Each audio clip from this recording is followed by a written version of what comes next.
thusim khat ana sei ki tau hitin hi che thusim hi a hi le sanasil ki kiti gol lui lai thusim hin sei diwa hi masang lai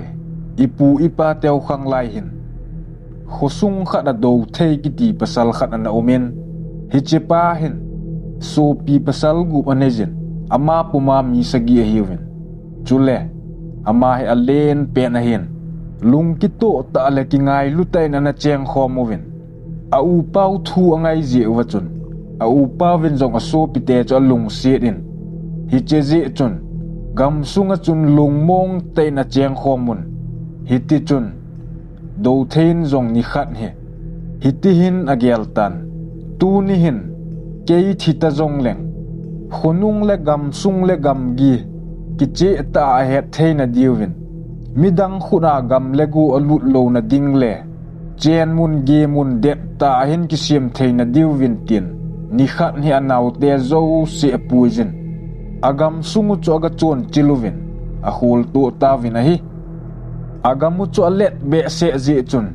gam sung aga chot chu ni som nga wal na lut e tin jong na sei jiwin a hi chule agam sungu wachun wadung len ta khada umin hechilai don chu theu zang akitin ngalen ta atamin agamu wachun salenga cho neng zen zun zengen do thei chu mi ching ta hi je chun thule la ana he themin agam heng le kom ahau sat chan pi hol lung gel he them ta mi ana hin achi je le thue them a hi je chun hau sa dang ho le mi dang hon zong za na le ngai lu na pejingun ami hi milen a hin mi hat mi hang san mi kita chule ngai lu na nei ta mi a hin aso piten a thu sei angayun kam chang khanin zong ananiel ji povin a hi chubang chun ni khat hi ama ho u cha zong theo zang vadunga ngoi ting ding in akigotavin hiti chun ama ho zong a chiwin ngoi chuahin ting pan tavin hi che ngoi atin naw wachun ni sagi anasalut uvin aman zong anaw te chu khanin bule me honin angan sejin aman na atong jin alam kai jin apang jin a hi anaw te chun sathavin me akang jiwin a hi le theo zang tui dung nga patia ana sei jiu thitlamang pan anam hin zatan hi chun a hong chom do in bule me hon ho kom chun hitihin asein nabu na me ka ne ading ham nang ka ne ading ham tin ahin seitan ahile anaw te chun a ki chawin bule me chon ne sa tawin a u pau chun sun bune phat zong hita a kanaw te hen bule me i te hon min lo la yu ham tin aga ven ahile bule me chu atha in asu piten an honun hi chun do thei cho hunglung hang tan hitihin ahin sein iti tu geza bule me na hon min lo ham tia ahung ki phin phat chun anaw ten zong thil dan ho cho sei pi tawin hi chun ama zong alung ahangin bule me honin apangin sathavin me ahin kangin ahile mekikan git le agim nam cho thitlamang pun ahin zakitan hi chun ahung chom do kitan hitihin ahin sei kitan nabu na me ka ne adiham nang ka ne adiham tin ahin sein ahile do thein zong anui sadin hitihin adon budin kabu kamela nelo keila nelo tin adon budin ahile thitlamang pu zong alung ahangin akimo bot jeng hlontan hi chun anaw te chun he o ahin tiwin ahile a upa vin zong hitihin ahin sein ana thim beun azole ki sukha vinate tin asei pe in ahat zo sang lovin akidel hlon chu ni zong ana hlingtan ni zo hin do thejin zong hitihin asei pe in ven thitlamang pu hi che theu zang he kagam sung ahin kadam sungin kagam sungahin koima ki chem thei ponte tin asei pe ta na hile thitlamang pu zong ahung ki pat do ki din akidel phaki hlontan chubang chun ni thum zo hin ama ni zong a chol hlontan hin la ahat zo akihet lo ji chun akidel anga hlon di pon hitia chol le nang puma akidel del pe hlon hin do thei nu hlagau Vasili bangin ahong lengin hitihin ahin sayin do thei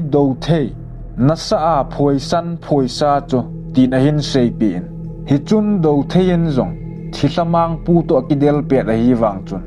ha asaten akoma phoi san phung cho alan thisamang pu cho akan cha atan a hi le thisamang pu zong atha angoi achat thei tapun hi chun achem jam asat do in alol tan ding atitan a hi le thisamang pun zong hitihin ahin seyin vô kapu do thei lung set ten nei that hi ben koi man ei zo lo ahin hin la nangin nei zo ai tai nang noi za ka hin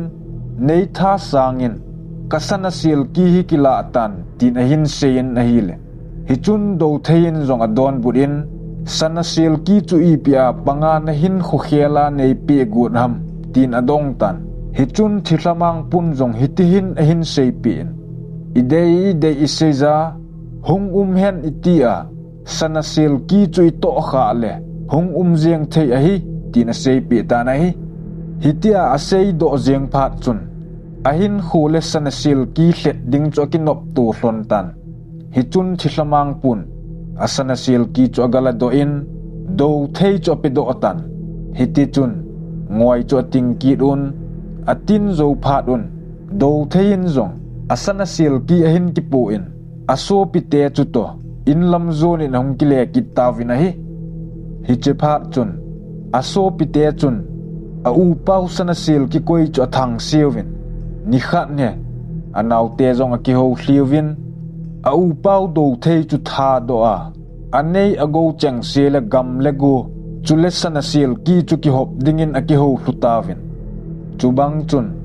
azing ni kho hin anaw te mi thum cho theo giang ngoi langa bom ve din a chiwin nga tam ta na o en ama hon zong pai pe thum dim serin nga hin povin in aga hlung ki tawin a u pau do thei cho akipa hle azengin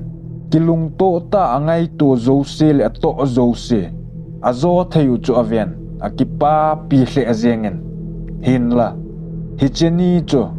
ama adinga azo na pen a hi ding ana he phapon hitobang thil cho a thei din zong ana gel khapon a hi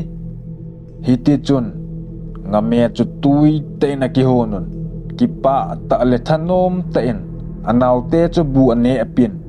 bu ane achai phat wa chun anaw te athau cholin te atin aman zong vai zu bel a hin dom do in a chip tawin hitia zu a chip lai ta wa chun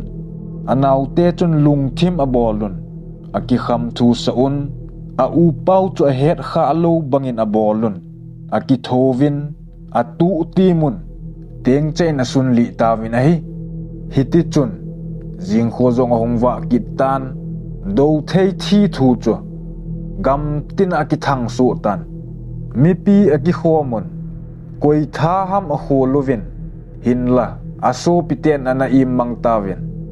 aki vui na di hlan a hin lai tawin a hi le thisamang pun hlan ki lai git a hin zatan hi chun hiti hin a sein hi chu bakanga a hi ka ki chat pen do theila thitan kanei chu kanei hin tin ka go chu ka go hi ding a hi tai tin a ki pa hle azeng tan chu bang chun au pau thi ni thum zo sa anit ki chai ni hin zan khat he anaw ten ana to zum le za atho naw le athil bol khelo kisi naw thu in a ki ho limun akapun a hi le theo zang ngoi nga apa thisamang pu chu phot lot lovin a hong tan do thejin in noya leiset tho sagi noiza avui sana sil ki cho ahong ki khot do in hi chun do thei naw ten zong amutawin hin la khat cha apaw ngam thu sei ngam a tapovin hi che zo chun khat le khat a kingo to vin ama ho ki ka en boy na sang ta aso do lotan hi ti chun akina sisu un mun tin gam tin aki the che gam ta vin ai do thei no ya pa sat ngam kitipa bo cho chen naw khumuna chuna tan a chang sen thom hau te na chengin a u pau dam la ya a u chawa kilung to a chen khom lai zu le zet le veza midang hon za ta na bol lai zu cho gelin kisi na le lung nat nan adimin ko kit thei ahung kile kit thei hi ta lo je chun hiti chun amo ka jeng tan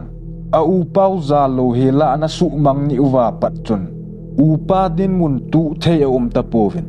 aka owangai lut na ta pon mun tin gam tina ki the che su phanun tha nei ta povin het pha lo midangin agam sunguwa vai a hin homin anop nop a bolun agam sungu ti ta alovin a khosung ge zuvin midangin vai a hin hom tan ama ho u cha cho gam lego nei lo bangin a umun a thu seyo a thil ngai to hong zong koiman ala pi ta povin a hi kum le hla a hung chen gen thei na tin cheng a tho un